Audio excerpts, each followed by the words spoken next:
राधे राधे देववाणी में आपका स्वागत है।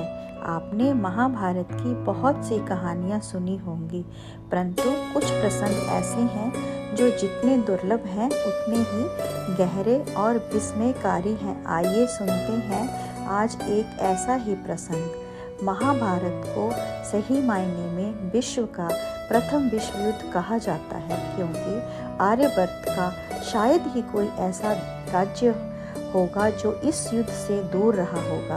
बलराम और रुक्मी को छोड़कर लगभग सभी राज्य किसी न किसी पक्ष में खड़े थे, परंतु एक और राज्य था दक्षिण का उडुपी, जो युद्ध भूमि में उपस्थित होते हुए भी युद्ध से विरत था। जब उडुपी नरेश अपनी सेना के साथ कुरुक्षेत्र पहुंचे, दोनों पक्ष उन्हें अपने साथ जोड़ना चाहते थे, पर वे अत्यंत दूरदर्शी थे। उन्होंने कृष्ण से पूछा, हे माधव, इतने विशाल युद्ध में लाखों सैनिक लड़ने आएंगे, पर किसी ने सोचा है कि इनके भोजन का प्रबंध कैसे होगा?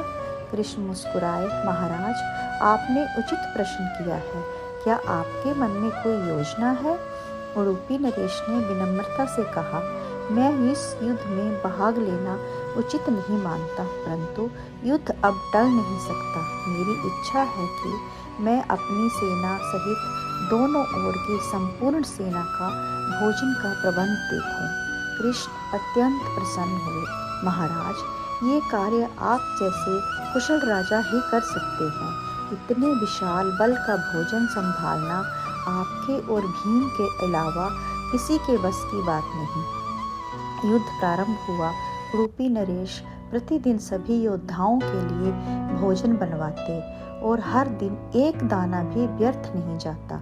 दिन बीतते गए, सैनिकों की संख्या घटती गई, पर भोजन की मात्रा हमेशा बिल्कुल सटीक रहती थी। सब आश्चर्यचकित थे।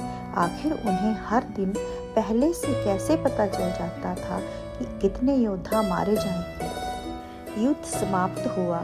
युधिष्ठिर राज्याभिषेक के दिन स्वयं रह ना सके और पूछ बैठे, महाराज, आपने कैसे इतना अद्भुत प्रबंध किया?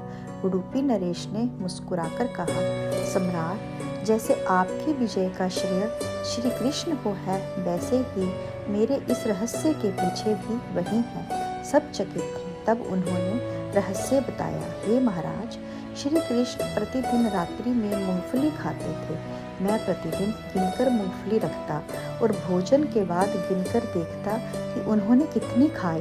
कृष्ण जितनी मूंगफली खाते, अगले दिन ठीक उसके 1000 गुना योद्धा युद्ध में मारे जाते।